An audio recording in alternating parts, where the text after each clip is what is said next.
Spain के शहर सिगोटा में सरहदी बार हटाकर 1500 से जायद अफराद मराकश से स्पेन में दाखिल सरहदी बोरान शिद्दत इख्तियार कर गया। सिगोटा स्पेन का एक खुद मुख्तार इलाका है जिसकी सरहद मराकश से मिलती है।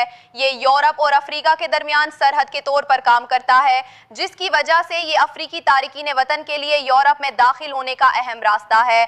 30 जुलाई 2026 को हजारों की तादाद में लोग तीरकर और ताराजाल साहिल के सिक्योरिटी दीवार को उबूर करके हिस्पानी इलाके में दाखिल हो गए।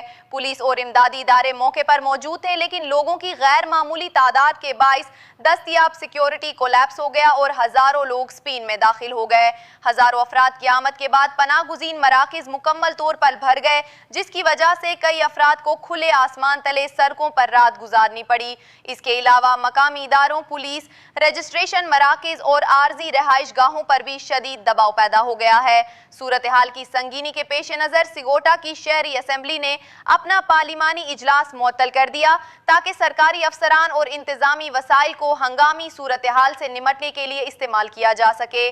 पुलिस यूनियंस के मुताबिक तारिकीन वतन की शनाख्त, रजिस्ट्रेशन और कानूनी कार्रवाई करने वाले यूनिट्स अपनी गुंजाइश से ज्यादा काम कर रहे हैं। अहलकारों का कहना है कि मौजूदा वसाइल इतनी बड़ी तादाद में आने वाले अफराद को मुअस्सिर और महफूज तरीके से संभालने के लिए नाकाफी हैं। अंदरुस की इलाकाई हुकूमत ने सिगोटा के साथ यकजहती का इजहार किया है और जरूरत पड़ने पर मदद फराहम करने की पेशकश की है। अंदलुस की हुकूमत का कहना है कि ये मसला सिर्फ सिगोटा या मकामी इंतजामिया की सतह पर हल नहीं किया जा सकता। इसके लिए स्पेन की मरकजी हुकूमत, यूरोपीय यूनियन और तारिकीन वतन के मुमालिक, असल और उबूरी मुमालिक के दरमियान बेहतर ताउन जरूरी है। हिस्पानी वजीर आजम पेड्रो सांचेज ने ऐलान किया कि हुकूमत तमाम दस्तयाब वसाइल बरूए कार ला रही है और हालात को मामूल पर लाने के लिए मराकशी हुकाम के साथ मिलकर काम कर रही है। स्पेन की वजारत दाखिला ने बॉर्डर सिक्योरिटी में इजाफे की यकीन दहानी कराई। इस तरह की मजीद अपडेट्स के लिए हमारा चैनल स्पेन न्यूज़ उर्दू जरूर फॉलो करें।